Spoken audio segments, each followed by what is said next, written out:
Vamos a pensar un poco en el derecho penal, pero no como una simple lista de lo que está prohibido, sino como el auténtico sistema operativo de nuestra sociedad. Un código, a veces oculto, pero increíblemente potente, que está diseñado para moldear cómo nos comportamos todos juntos. Hoy vamos a intentar descifrar ese código. Es una buena pregunta, ¿verdad? ¿Cuál es la herramienta más potente que existe para darle forma a una sociedad? Uno podría pensar en la cultura, en la economía, y sí, claro, son importantísimas, pero hay una que a menudo subestimamos y que es absolutamente decisiva: el derecho penal. Vamos a ver por qué. Para entenderlo, tenemos que empezar por la base de todo, por el concepto clave, el control social, que no es otra cosa que la respuesta a la pregunta de cómo es posible que millones de personas consigamos convivir de una forma más o menos ordenada. Y aquí vemos dos mundos. Por un lado, tenemos lo que se llama control informal. La mala cara de un amigo, un cotilleo, la presión del grupo. Es algo espontáneo, a veces un poco arbitrario, y que depende muchísimo del momento. Y por otro lado está el derecho penal, que es justo lo contrario. Es un sistema formalizado, con unas reglas del juego muy claras y que están fijadas de antemano. Aquí no hay sorpresas, o al menos no debería haberlas. Es la diferencia entre un te doy mi palabra y un contrato blindado firmado ante notario. Entonces, ¿qué es el derecho penal exactamente? Pues ojo, porque la definición técnica es fuerte. Se habla de un sistema formal de violencia institucionalizada. Y sí, se usa la palabra violencia a propósito, porque las sanciones, como meter a alguien en la cárcel, son la forma más extrema de coacción que tiene el Estado. ¿Y para qué todo esto? Pues para un objetivo claro: proteger lo que la sociedad considera más valioso, lo que los juristas llaman bienes jurídicos, como la vida o la libertad. Y así asegurar que podamos convivir. Muy bien, ya tenemos el porqué. Ahora viene lo interesante, el cómo. ¿Cómo funciona toda esta maquinaria? Pues resulta que se apoya en tres pilares que son absolutamente fundamentales.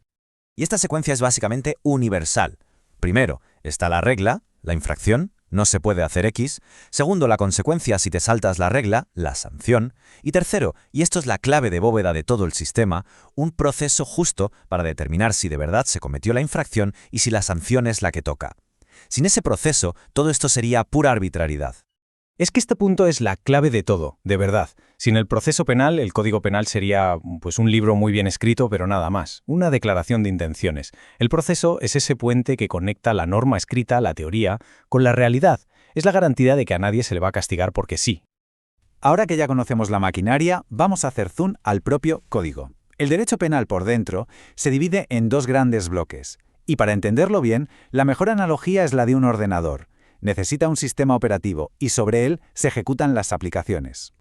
Pues esto es igual. La parte general es el sistema operativo. Es el Windows, el macOS del derecho penal. Aquí están las reglas del juego que valen para todos los delitos. ¿Qué se considera delito? ¿Cuándo alguien es culpable? ¿Qué tipos de penas hay? Y por otro lado, claro, tenemos la parte especial, que son las aplicaciones, el catálogo de delitos concretos. Cada artículo es una app que describe un delito, el homicidio, el robo, y le asigna su pena. Aquí vemos algunos ejemplos de esas apps de la parte especial.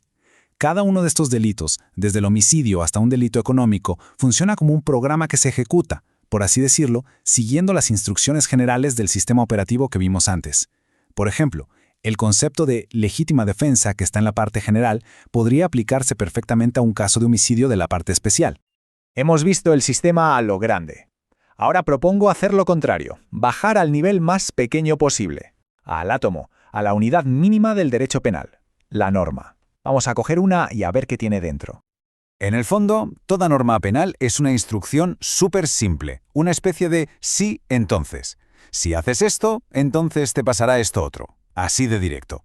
Es una regla que conecta una acción prohibida, el delito, con su consecuencia directa, la sanción, causa y efecto en estado puro. Y esta estructura, sí, entonces, siempre tiene dos componentes. Por un lado, el supuesto de hecho, que es básicamente la descripción de la conducta prohibida, y por otro, la consecuencia jurídica, que viene a ser el castigo que le corresponde a esa conducta. Supuesto de hecho y consecuencia jurídica. Simple pero potentísimo. Vamos a verlo con un ejemplo real que es, de manual. El artículo 138 del Código Penal español es la norma penal perfecta, lo tiene todo concentrado en una sola frase. Y aquí lo vemos, diseccionado, el supuesto de hecho, la acción, el que matare a otro, más claro imposible. La consecuencia jurídica, el castigo, será castigado con la pena de prisión de 10 a 15 años. Ahí está, es el esqueleto sobre el que se montan la gran mayoría de las normas penales. Pero claro, sería demasiado fácil si todo fuera así de simple, ¿verdad? La realidad siempre es más compleja, y el derecho tiene que adaptarse.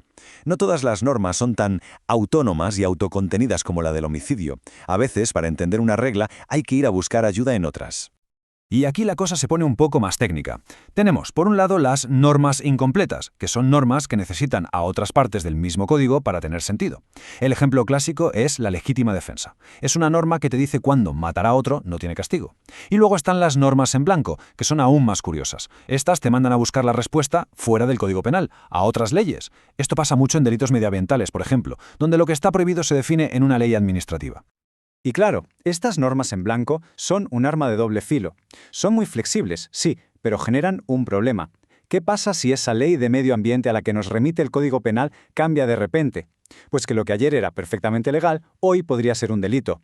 Y eso genera una inseguridad que choca de frente con uno de los pilares del derecho penal, que todo el mundo sepa de antemano, con certeza, que está prohibido. Bueno, hemos visto la estructura, los pilares, el átomo de la ley, en definitiva, el cómo funciona esta increíble maquinaria. Pero todo esto nos lleva inevitablemente a la pregunta del millón, quizá la más importante de todas: ¿quién decide el qué y el por qué? Es decir, ¿quién decide qué comportamientos concretos se prohíben y qué intereses se protegen por encima de otros? Porque la respuesta a esa pregunta, ahí es donde reside el verdadero poder del derecho como la gran herramienta de control social. Y con esa reflexión final lo dejamos por hoy. Hasta la próxima.